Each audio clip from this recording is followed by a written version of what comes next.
ক্ষমতার অপব্যবহার করে রাজুকের প্লট দুর্নীতির ৩ মামলায় সাবেক প্রধানমন্ত্রী শেখ হাসিনাকে ৭ বছর করে মোট ২১ বছরের কারাদণ্ড দিয়েছেন আদালত।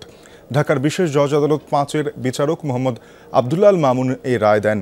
আদালতের পর্যবেক্ষণ, শেখ হাসিনাকে প্লট দিতে স্বাভাবিক কোনো প্রক্রিয়া অবলম্বন করা হয়নি। তার হলফনামায় নোটারি না থাকায় এটি জাল ছিল।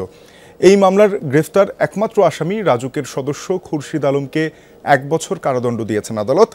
রাজুকের প্রতি আদালতের পর্যবেক্ষণ, যারা আইন পালন করতে জানে না তাদের রাজুকের বোর্ড সদস্যের দায়িত্ব থেকে সরিয়ে দেওয়া উচিত। এ রায় তাদের প্রতি একটি বার্তা হয়ে থাকবে, যাতে ভবিষ্যতে কোনো সরকারি কর্মকর্তা এমন অন্যায় করতে না পারে। রায় ঘিরে আদালত প্রাঙ্গণে মোতায়েন করা হয়েছে বিজিবি। মামলার অভিযোগে বলা হয়, প্রধানমন্ত্রীর ক্ষমতা অপব্যবহার করে ধানমন্ডির সুধা সদনে শেখ হাসিনার স্বামী ওয়াজেদ মিয়ার নামে থাকা প্লটের তথ্য লুকিয়ে মিথ্যা হলফনামা দিয়ে ও রাজুকের বিধিমালা লঙ্ঘন করে প্লট নেন শেখ হাসিনা। এই প্লট নিতে রাজুক ও গণপূর্ত মন্ত্রণালয়ের কর্মকর্তাদের আর্থিক সুবিধা দিয়েছেন বলেও অভিযোগ আনা হয়।